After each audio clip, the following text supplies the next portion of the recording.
আসসালামু আলাইকুম। সামনে একটি টপিক নিয়ে আলোচনা করব, যে টপিক থেকে আপনারা প্রশ্ন কমন পাবেন এবং প্রত্যেকটি চাকরি পরীক্ষায় কিন্তু এই টপিক থেকে আপনারা প্রশ্ন কমন পান। এই টপিকটা দেখতে পাচ্ছেন, এখানে কিন্তু সুন্দর করে হেডলাইনে লেখা আছে আজকের আমাদের যে টপিকটা আলোচনা হবে এটা হচ্ছে ত্রিকোণমিতি। তাহলে আমাদের প্রথমে আজকের টপিকটা দেখতে পাচ্ছি ত্রিকোণমিতি। তার আগে আমি আপনাদের বলে নেই যে আপনারা কে কোথা থেকে লাইভটি দেখছেন এবং লাইভটি ক্লিয়ার দেখতে পাচ্ছেন কিনা অবশ্যই কমেন্ট করে জানাবেন। এবং আপনারা জানেন যে আসন্ন 19তম সার্কুলার কিন্তু মানে দ্রুত সময়ের মধ্যে প্রকাশিত হবে এবং দ্রুত সময়ের মধ্যে আসন্ন 19তম সার্কুলার প্রকাশিত হবে এবং 19তম থেকে কিন্তু আপনারা দেখতে পাচ্ছেন প্রশ্ন প্যাটার্ন থেকে শুরু করে সব কিছু কিন্তু অন্যরকম একটা প্রক্রিয়ার মাধ্যমে চলছে। সেইভাবেই কিন্তু আপনাদের নিজেদের প্রস্তুতি নিয়ে ফেলতে হবে। তাহলে আমরা দেখতে পাচ্ছি ইতিমধ্যে আপনারা অনেকে আমাদের সাথে লাইভে যুক্ত হয়েছেন, আপনাদেরকে অসংখ্য ধন্যবাদ। তাহলে আমাদের প্রথমে জানতে হবে ত্রিকোণমিতি, অর্থাৎ ত্রিকোণমিতির মূল বেসিকটা কি। ত্রিকোণমিতি হচ্ছে একটি সমকোণী ত্রিভুজের বাহু এবং কোণের মধ্যে বিভিন্ন রকম সম্পর্ক নির্ধারণ করা, সেই সম্পর্কের উপর ভিত্তি করে অজানা বাহু বা অজানা কোণের মানগুলো আমরা নির্ণয় করব। তাহলে আমি আবারও বলি, ত্রিকোণমিতি হচ্ছে একটি ত্রিভুজ এবং সেই ত্রিভুজটা অবশ্যই সমকোণী ত্রিভুজ। একটি সমকোণী ত্রিভুজের বাহু এবং কোণের মধ্যে বিভিন্ন রকম সম্পর্ক রয়েছে, অনুপাতের সম্পর্ক রয়েছে। এই অনুপাতের সম্পর্কগুলোকে ম্যাথমেটিশিয়ানরা সাইন, কস, ট্যান, কস, সেক বিভিন্ন 6টি অনুপাতে ভাগ করেছে এবং এই অনুপাতগুলোর মাধ্যম দিয়ে আমরা বিভিন্ন কোণের মান দেয়া থাকলে বাহুর মান নির্ণয় করতে পারি বা বাহুর মান দেয়া থাকলে অজানা কোণের মানটা নির্ণয় করতে পারি। এই যে সম্পর্কটা, এই সম্পর্কগুলোই হচ্ছে ত্রিকোণমিতির মূল ভিত্তি আর কি। এবং এগুলোর দিয়ে আমরা বিভিন্ন রকমের ত্রিভুজ আকৃতির যে ক্ষেত্রফলগুলো, সেই ক্ষেত্রফলগুলো আমরা নির্ণয় করতে পারি। তাহলে চলুন আমরা মূলত ত্রিকোণমিতির যে বেসিকটা রয়েছে সেই বেসিকগুলো নিয়ে একটু আমরা আলোচনা করি। ত্রিকোণমিতির বেসিকটা, তার আগে আমি আপনাদের বলবো আপনারা যে যেখান থেকে লাইভটি দেখছেন অবশ্যই লাইভটি শেয়ার করবেন এবং ইতিমধ্যেই আপনারা যারা আমাকে চেনেন তাদেরকে অসংখ্য ধন্যবাদ। আপনাদেরকে আমি আবারও আমার পরিচয় বলছি, আমি মোহাম্মদ আনোয়ার হোসেন, প্রভাষক গণিত বিভাগ এবং প্রাক্তন সহকারী শিক্ষকও ছিলাম। এনটিআরসি এর মাধ্যমেই নিয়োগপ্রাপ্ত এবং এনটিআরসি এর 5টি সনদ আমি অলরেডি অর্জন করে ফেলেছি। এখন আর আপাতত পরীক্ষা দিচ্ছি না, মানে পরীক্ষার পর্বটি স্টপ করেছি। চলুন আমরা আমাদের মূল আলোচনা শুরু করি। আমরা আমাদের আজকের আলোচনার যেটা, সেই আলোচনা নিয়ে আমরা কথা বলি। একটু দেখি আমরা লাইভটা সবাই ক্লিয়ার দেখতে পাচ্ছি কিনা। হ্যাঁ, ইতিমধ্যে আমাদের সাথে অনেকে যুক্ত হয়েছেন, আপনাদেরকে অসংখ্য ধন্যবাদ। আর রাকিন আলী, আপনি কুষ্টিয়া থেকে দেখেছেন। হোমেরা, আপনাকে অসংখ্য ধন্যবাদ, আপনি প্রতিনিয়ত আমাদের সাথে লাইভে যুক্ত হন। আপনি সালাম জানিয়েছেন। ওয়ালাইকুম আসসালাম। আপনারা সবাই কেমন আছেন এবং আপনাদের প্রস্তুতিটা কেমন? আমি আবারও বলবো, আপনারা যদি একটু গোছালো সুন্দর প্রস্তুতি নেন তাহলে কিন্তু অবশ্যই আপনাকে আল্লাহ পাক শিক্ষক হিসেবে কবুল করবেন।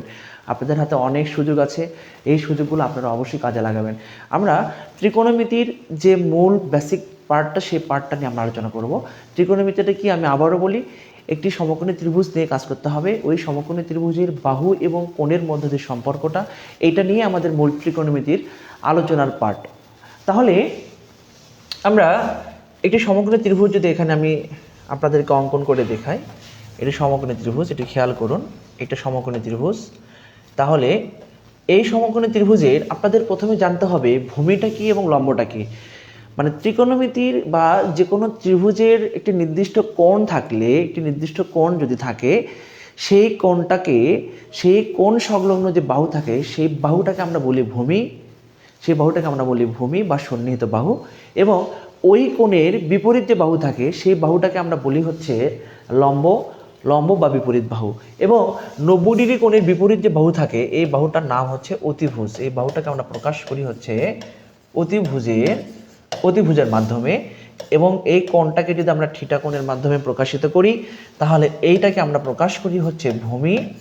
এটাকে আমরা প্রকাশ করি ভূমি বা সন্নিহিত বাহু দ্বারা আমরা প্রকাশ করি। সন্নিহিত বাহুর মাধ্যমে আমরা এটাকে প্রকাশ করি। এবং এই থিটা কোণের যে বিপরীত বাহু, এটাকে আমরা বিপরীত বাহু বলি। এটাকে আমরা বিপরীত বাহু বা এটাকে আমরা লম্বর দ্বারাও প্রকাশ করি আমরা। তাহলে এই প্রক্রিয়াটা আমরা লক্ষ্য করতে পারতেছি। আপনাদের কিন্তু আমি শুরুতেই বলেছি ত্রিকোণমিতি হচ্ছে একটি সমকোণী ত্রিভুজের বাহু এবং কোণের মধ্যে সম্পর্ক স্থাপন। তাহলে এখানে একটা সমকোণী ত্রিভুজের একটি সমকোণী ত্রিভুজ না, যে কোনো ত্রিভুজের আমরা জানি তিনটি বাহু থাকে, অর্থাৎ তিনটি বাহু দ্বারা সীমাবদ্ধ ক্ষেত্রকে আমরা ত্রিভুজ বলি।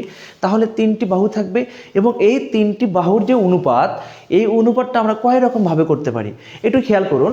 এখানে আমরা প্রথমে যদি এখানে আমরা একটা লম্ব নিই, লম্বর সাথে যদি একটা অতিভুজ নিই, লম্বর সাথে যদি আমরা একটা অতিভুজ নিই, অতিভুজ, এবং আবার দেখেন এখানে যদি ভূমি নেই, ভূমি, তার সাথে আমরা একটা নিলাম হচ্ছে অতিভুজ, অতিভুজ আমরা, তারপর এখানে নিলাম একটা লম্ব, তার সাথে নিলাম হচ্ছে আমরা ভূমি। তাহলে আমরা এখানে তিনটা অনুপাতে কনভার্ট করতে পেরেছি। এখন খেয়াল করুন, এখন এই অনুপাতগুলোকে যদি আমরা এটাকে বিপরীত করে দিই, অর্থাৎ এখানে অতিভুজটাকে আমরা অতিভুজটাকে উপরে দিলাম, লম্বটাকে নিচে দিলাম, আবার এখানে খেয়াল করুন যে এখানে আমরা অতিভুজকে আমরা উপরে দিলাম, ভূমিটাকে নিচে দিলাম, তারপর এখানে আমরা এই ভূমিটাকে উপরে দিলাম এবং এটাকে আমরা নিচে দিলাম। তাহলে এই যে আমাদের 6টা অনুপাত, আপনারা এখন একটু ভাবুন, আপনারা যারা লাইভে যুক্ত আছেন একটু খেয়াল করুন, ত্রিকোণমিতিক এই অনুপাতকে আমরা কিন্তু এই 6টি অনুপাতের বাইরে কিন্তু রূপান্তর করতে পারবো না। আমরা অবশ্যই এই 6টি অনুপাতে আমরা কনভার্ট করব, অর্থাৎ রূপান্তর করব, এর বাইরে কোনো ক্রমেই রূপান্তর করা সম্ভব নয়। তাহলে এখান থেকে আমরা যেটা পাচ্ছি যে লম্ব এবং অতিভুজের যে অনুপাতটা, এই অনুপাতটাকে ম্যাথমেটিশিয়ানরা সাইন অনুপাতে রূপান্তর করেছে। কি অনুপাতে রূপান্তর করেছে? সাইন। এই সাইন অনুপাতকে আমরা লিখি হচ্ছে SIN, সাইন দ্বারা সংজ্ঞায়িত করি। এবং এই যে লম্ব এবং অতিভুজ এর মধ্যবর্তী, অর্থাৎ লম্ব এবং অতিভুজের এখানে আমাদের যে কোণটা রয়েছে, যখন আমরা এই কোণটা নিচ্ছি, আমরা যখন এই কোণটাকে নিব, ভূমি সংলগ্ন কোণটা যখন নিব, তখন আমরা এখানে এই কোণটাকে ব্যবহার করব। তারপরে এখানে ভূমি এবং অতিভুজের মধ্যে এটি খেয়াল করতে হবে যে ভূমি এবং অতিভুজের যে অনুপাতটা, এই অনুপাতকে আমরা কোসাইন দ্বারা প্রকাশ করেছে ম্যাথমেটিশিয়ানরা। এই কোসাইনকে আমরা প্রকাশ করি কস দ্বারা, যেমন COS, কস, এবং এখানে একটা থিটা। তারপর এখানে আমাদের দেখতে পাচ্ছি লম্ব এবং ভূমি।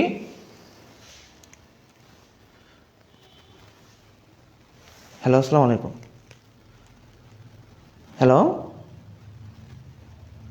হ্যালো, আমি ক্লাস শেষ করে আপনাকে ফোন দিচ্ছি, আধা ঘন্টা লাগবে। হ্যাঁ, আচ্ছা, ঠিক আছে ভাই। আচ্ছা, আর দুঃখিত, আপনারা লাইভে ইতিমধ্যে অনেকেই যুক্ত হয়েছেন। নাসিমা আক্তার, আপনি সালাম জানিয়েছেন, আপনি ওয়ালাইকুম আসসালাম। তানজিমা তিথি, আপনিও সালাম দিয়েছেন। তারপরে আমাদের শ্রদ্ধেয় সেলিম স্যার অনেক সুন্দর একটা কমেন্ট করেছেন, আপনাকে অসংখ্য ধন্যবাদ। আরহাম রেহান, আপনিও সালাম জানিয়েছেন, আপনাদেরকে সকলকে অসংখ্য ধন্যবাদ। সামিয়া, আপনিও সালাম জানিয়েছেন, আপনাদেরকে সকলকে অসংখ্য ধন্যবাদ। আমি সকলের উদ্দেশ্যে ওয়ালাইকুম আসসালাম। আপনারা সবাই কেমন আছেন? আমি আলহামদুলিল্লাহ ভালো আছি। বরাবরই আপনাদের আনোয়ার স্যারের ক্লাসগুলো কেমন লাগে একটু কমেন্ট করে জানাবেন। তারপর আমরা দেখি লম্ব এবং ভূমি। আমরা লম্ব এবং ভূমির মধ্যে যে অনুপাতটা, এই অনুপাতকে ম্যাথমেটিশিয়ানরা ট্যানজেন্ট দ্বারা প্রকাশ করেছেন। ট্যানজেন্টকে আমরা TAN দ্বারা প্রকাশ করি, ট্যান, অর্থাৎ এখানে আমরা ট্যান থিটা দ্বারা প্রকাশ করব। থিটা বলতে এখানে ভূমি সংলগ্ন কোণ। এবার এখানে আমরা 3টা মান পেয়েছি। এবার যখন আমরা অতিভুজ বাই লম্ব নিয়ে আসবো, তখন এই মানটাকে আমরা ম্যাথমেটিশিয়ানরা সংজ্ঞায়িত করেছেন কসেক দ্বারা। এটাকে আমরা কসেক দ্বারা প্রকাশিত করি। এবং ভূমি এবং যখনই অতিভুজ এবং ভূমি আসবে, তখনই কজের উল্টা মানটা, এই মানটাকে আমরা সেক দ্বারা সংজ্ঞায়িত করি। এটাকে আমরা সেক দ্বারা সংজ্ঞায়িত করি। এবং লম্ব বাই ভূমি, এটা যখন ভূমি বাই লম্ব হবে, তখন এটাকে আমরা কট দ্বারা, এটাকে আমরা কট থিটা দ্বারা সংজ্ঞায়িত করি। তাহলে এই যে প্রক্রিয়াটা, এই যে ম্যাথমেটিশিয়ানরা যখন ত্রিকোণমিতি নিয়ে একটা গবেষণামূলক রিসার্চ করেছিলেন, তখন দেখলেন এখানে একটি সমকোণী ত্রিভুজকে 6 রকমভাবে অনুপাত করা যাচ্ছে বাহুগুলোর, এবং 6 রকমভাবে অনুপাত করলে এখানে 6টি ত্রিকোণমিতিক অনুপাত আসে।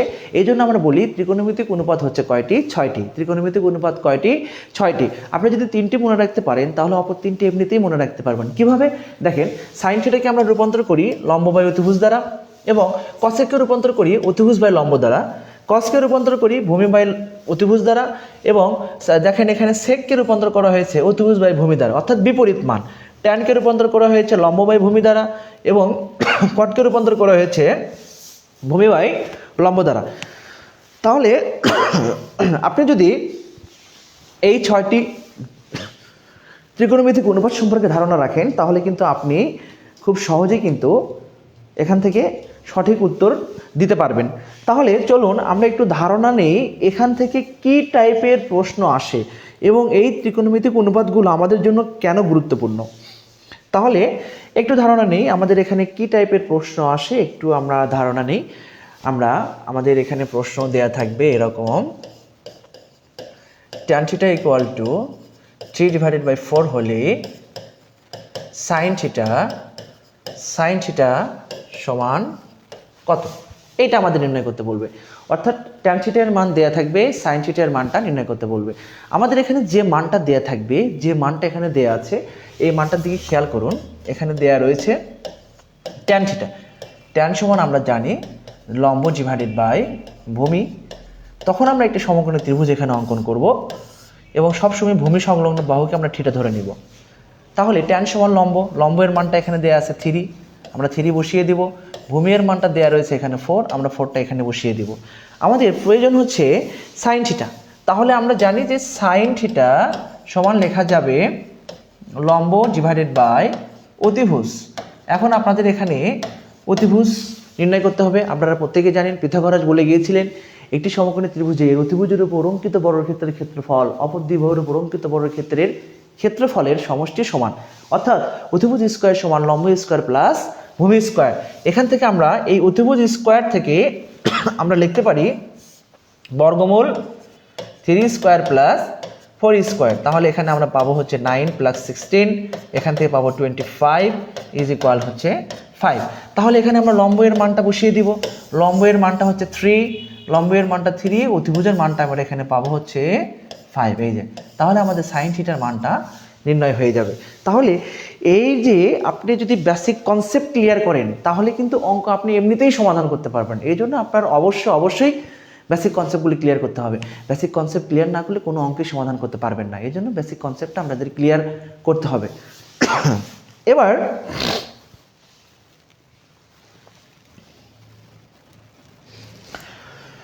আমরা এখান থেকে আরও কয়েকটা জিনিস আমরা জানবো। আমরা জানি যে ত্রিকোণমিতিক যে এখানে কোণের যে মানটা রয়েছে, একটা চতুর্ভাগে এখানে আমরা 4টা চতুর্ভাগ দেখতে পাই। এটা হচ্ছে এক্স অ্যাক্সিস বা এক্স অক্ষ, এটা ওয়াই অক্ষ দেখতে পাচ্ছি আমরা, ওয়াই অক্ষ। তাহলে এখানে 4টা চতুর্ভাগ রয়েছে। ম্যাথমেটিশিয়ানরা এই 4টা চতুর্ভাগকে একটা নির্দিষ্ট মান দিয়ে এই যে 6টি অনুপাতকে বিভক্ত করেছেন। আপনাদের এত ব্যাখ্যা জানার কোনো প্রয়োজন নেই, আপনারা জাস্ট মনে রাখবেন যে কোন চতুর্ভাগটা কার। আপনাদের ধারণা আছে হয়তো এই চতুর্ভাগটাকে আমরা প্লাস এবং প্লাস দ্বারা প্রকাশিত করি, এটা হচ্ছে কি মাইনাস এবং প্লাস দ্বারা প্রকাশিত করি, এটা হচ্ছে মাইনাস এবং মাইনাস, এটা হচ্ছে কি প্লাস এবং মাইনাস। জাস্ট আমি এটা বোঝাচ্ছি। এখানে অল পজিটিভ, এখানে হচ্ছে অল পজিটিভ, উভয় মানই পজিটিভ। অর্থাৎ প্রথম চতুর্ভাগটা দ্বারা যখন আমরা চতুর্ভাগকে গণনা করি, তখন আমরা অ্যান্টি ক্লকওয়াইজ অর্থাৎ ঘড়ির কাঁটার বিপরীতে গণনা করি, ঘড়ির কাঁটার বিপরীতে গণনা করি। তাহলে প্রথম চতুর্ভাগ যেটা আমরা দেখতে পাচ্ছি, এই জায়গাতে আমাদের ত্রিকোণমিতিক অল মান অর্থাৎ অল সেট আপ, যেটা অল যে 6টি অনুপাত যে রয়েছে, এই 6টি অনুপাতই রয়েছে, এখানে 6টি অনুপাত রয়েছে। আর এই দ্বিতীয় চতুর্ভাগকে ম্যাথমেটিশিয়ানরা সংজ্ঞায়িত করেছেন সাইন এবং কসেক দ্বারা, এবং এই তৃতীয় চতুর্ভাগকে ম্যাথমেটিশিয়ানরা সংজ্ঞায়িত করেছেন হচ্ছে ট্যান এবং কট দ্বারা, এবং এই চতুর্থ চতুর্ভাগকে সংজ্ঞায়িত করেছেন হচ্ছে কজ এবং সেক দ্বারা সংজ্ঞায়িত করেছেন। এখন আপনাদের এই ব্যাখ্যা দিতে গেলে আরও 10 মিনিট টাইম লাগবে, কিন্তু ব্যাখ্যা আছে, এটারও ব্যাখ্যা আছে। যদি আপনারা ব্যাখ্যা নিতে চান, অবশ্যই আমার ব্যক্তিগত যে ইউটিউব চ্যানেল রয়েছে আনোয়ার ইজি ম্যাথ, এখানে আপনারা দেখবেন এটার বিস্তারিত আলোচনা দেওয়া থাকবে, সেখান থেকে আপনারা ব্যাখ্যা চাইলে দেখে আসতে পারেন।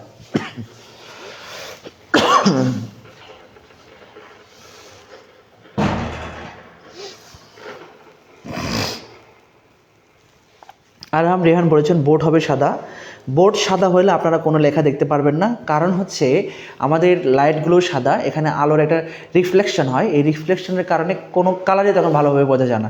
এই জন্য আমরা সর্বদাই চেষ্টা করি বোর্ডের কালারটা একটু আনকমন রাখার।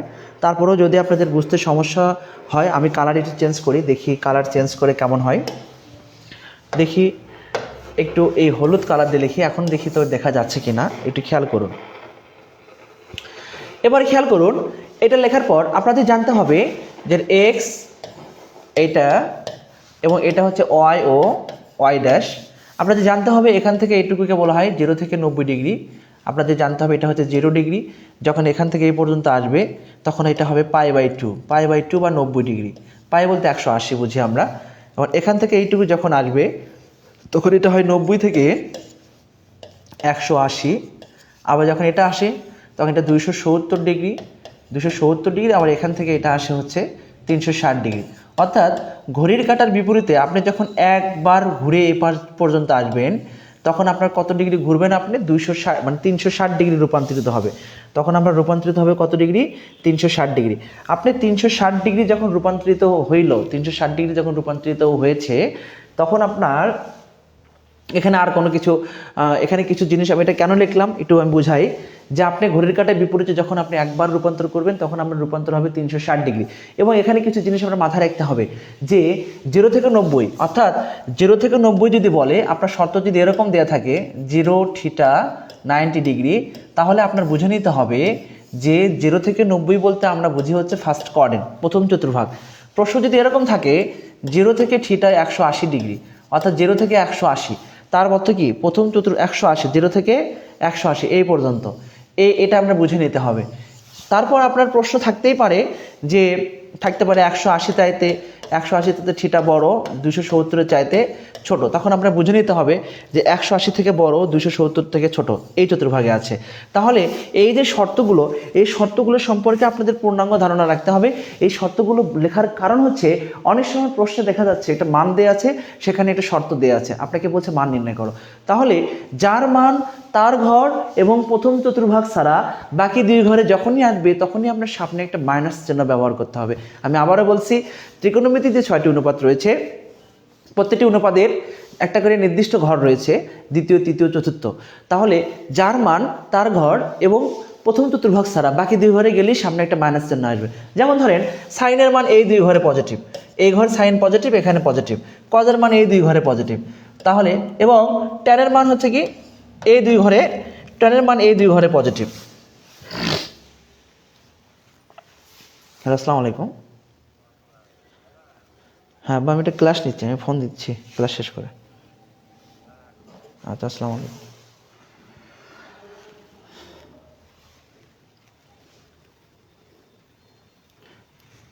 এখন তাহলে কজের মান এই ঘরে এবং মানে চতুর্থ ঘরে এবং প্রথম চতুর্ভাগে পজিটিভ, এটাও আপনাদের জানতে হবে। এখন আমাদের যে আলোচনা, মূল আলোচনা যেটা, সেটা হচ্ছে অনেক সময় প্রশ্ন যেটা দেয়া থাকে, প্রশ্ন থাকে যে আপনার এরকম সাইন থিটা ইকুয়াল টু 3/5, 3/5, বা আমি যদি মানটা একটু চেঞ্জ করে দিই, মানটা একটু চেঞ্জ করে দিলাম, মানটা একটু চেঞ্জ করে দিই, মানটা একটু চেঞ্জ করে দিলাম, মানটা চেঞ্জ করে দিলাম 5/13, যেখানে যেখানে আমরা শর্ত দিলাম 180 থিটা 270 ডিগ্রি। এত হইলে আমাদের কস থিটা এর মান নির্ণয় করুন। তাহলে আপনাকে অপশন দেওয়া আছে, এখানে ক নাম্বার দেওয়া আছে 12/13, খ নাম্বার দেওয়া আছে 5/12, গ নাম্বার দেওয়া আছে 13/12 এবং ঘ নাম্বার দেওয়া আছে -12/13।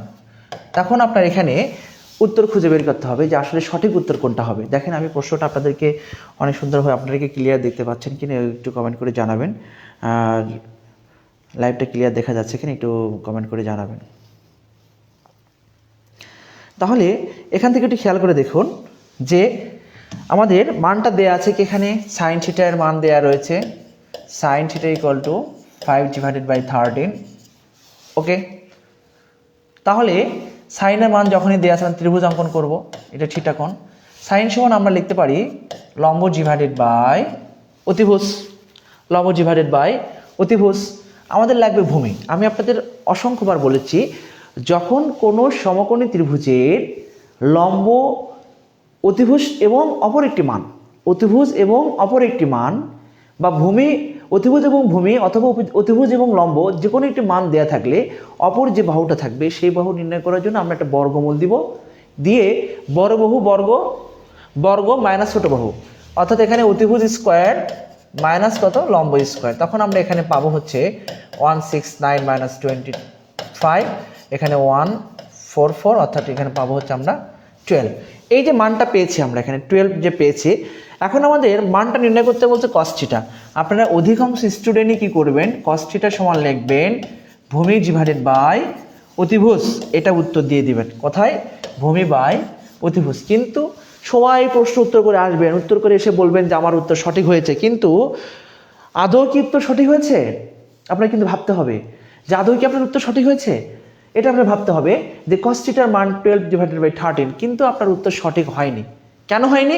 এই যে আমি যেটা আলোচনা করেছিলাম, শর্ত দেয়া রয়েছে এখানে যে 180 থেকে 270, অর্থাৎ 180 থেকে 270 বলতে আমরা এই চতুর্ভাগকে বুঝি, এই যে এই চতুর্ভাগকে, তাহলে এই চতুর্ভাগটাকে আমরা বুঝি হচ্ছে থার্ড কোয়াড্রেন্ট, তৃতীয় চতুর্ভাগ। এই ঘরটা কার? ট্যান এবং কটের। আমার মানটা কার? মানটা হচ্ছে কজের। তাহলে কজের মান আমার যাচ্ছে ট্যানের ঘরে, শর্ত অনুযায়ী তখন অবশ্যই আমার সামনে এটা কি দিতে হবে, জরিমানা স্বরূপ একটা মাইনাস দিতে হবে। এটাই হচ্ছে আমাদের বিষয়, এইটাই আলোচনার বিষয় ছিল। এতক্ষণ আলোচনা করার পরে আমরা একটা মাইনাস নিয়ে আসতে পেরেছি, এই মাইনাসটা আপনার জরিমানা স্বরূপ ব্যবহার করতে হবে। তাহলে যার মান তার ঘর এবং প্রথম চতুর্ভাগ ছাড়া বাকি দুই ঘরে যখনই যাবে তখনই আপনি সামনে একটা মাইনাস ব্যবহার করতে হবে, এটা আপনারা মাথায় রাখবেন।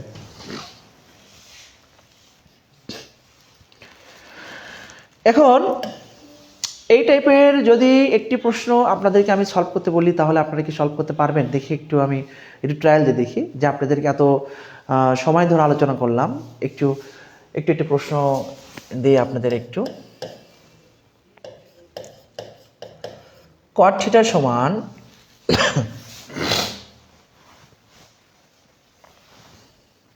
cot থিটা সমান আমি একটা মান দিতে পারি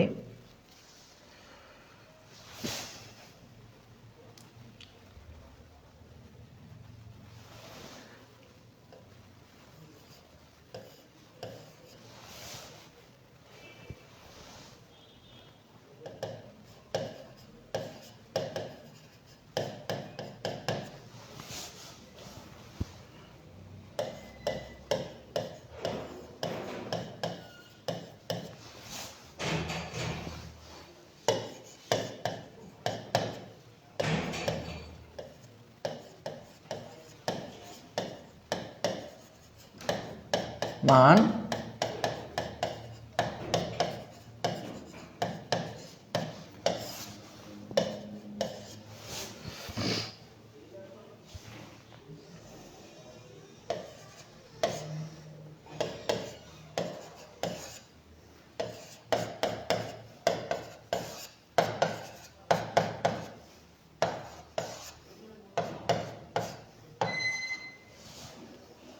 তাহলে এখানে চারটা মান রেখেছি। দেখেন আপনাদের উদ্দেশ্যে আমি প্রশ্নটি থ্রো করেছি, আপনারা দেখি একটু বোঝার চেষ্টা করুন, দেখেন বোঝেন কিনা একটু কমেন্ট করে জানাবেন যে প্রশ্নটা আপনারা বুঝতে পারছেন কিনা। একটু ক্লিয়ার করুন, একটু ক্লিয়ার করুন যে প্রশ্নটা আপনারা পারবেন কিনা। দেখি অনেকেই লাইনে আছেন, আপনারা একটু কমেন্ট করে জানাবেন, সংক্ষিপ্ত সময়ের মধ্যে একটু কমেন্ট করে জানাবেন। cot থিটার মানটা দেওয়া রয়েছে, যেখানে বলা রয়েছে 90 ডিগ্রি চাইতে থিটা বড়, 180 ডিগ্রি চাইতে ছোট। 90 ডিগ্রি চাইতে থিটা বড়, 180 ডিগ্রি চাইতে ছোট। অর্থাৎ আমি যদি এটা আরও বড় করে লিখে দিই শর্তটা, 90 থিটা 180, শর্তটা দেওয়া আছে এটা। তাহলে এখন আপনারা কেউ কমেন্ট করেননি, এত সময় লাগার কথা না, খুব অল্প সময়ে প্রশ্নটা সমাধান হয়ে যাওয়ার কথা ছিল।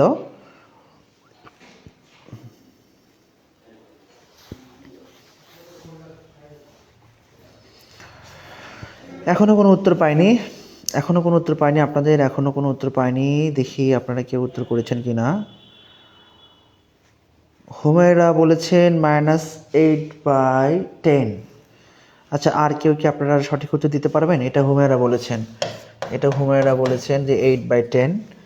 দেখি আপনারা কেউ কি আর কোনো উত্তর দিতে পারবেন? আপনারা যদি সঠিক উত্তর দিতে পারেন তাহলে আমার আলোচনা সফল, আর যদি সঠিক উত্তর না দিতে পারেন তাহলে কিন্তু আলোচনা ব্যর্থ। এই যে এতক্ষণ যে চিল্লাইলাম, কোনো ফলাফল আসবে না কিন্তু। দেখি আর কেউ কি সঠিক উত্তর দিতে পারেন কি না, একটু চেষ্টা করুন। আপনাদেরকে আবারও বলছি যে বাংলাদেশের একমাত্র সাদিক পাবলিকেশনই কিন্তু বিষয়ভিত্তিক যে বইগুলো, সেই বইগুলি কিন্তু অলরেডি বাজারে লঞ্চ করেছে এবং ইতিমধ্যে বিক্রি হচ্ছে। আপনারা যারা আসন্ন 19তম জন্য প্রিপারেশন নিচ্ছেন, অবশ্যই আপনারা 19তমর জন্য বইগুলি কিনে নিজেকে প্রস্তুত করে রাখুন। এবং ইতিমধ্যে আমি আপনাদের বলবো, তরিকুল ইসলাম আপনিও বলেছেন গ নাম্বার, আপনিও বলেছেন আরহাম রেহান -8/10। আসলে আপনারা শুরু করছেন কি, আপনারা কি ভুলভাল উত্তর দিচ্ছেন বলেন তো? না আমি ভুল বলতেছি? দেখি একটু ক্লিয়ার করি আপনাদেরকে। কট, আপনাদের বেসিকটা ক্লিয়ার হয়নি, আমি বুঝতে পেরেছি। কট থিটা, একটু মনোযোগ দিয়ে দেখেন। কট সমান লেখা যায় হচ্ছে ভূমি বাই লম্ব। ওকে, তাহলে ভূমিটা কত এখানে খেয়াল করুন, 8, লম্বটা কত 6। অতিভুজটা বের করবো কি, বর্গমূল 6² প্লাস 8², অর্থাৎ এখানে হবে 100 সমান কত 10। ওকে, বের করতে বলছে আমাদের কসেক।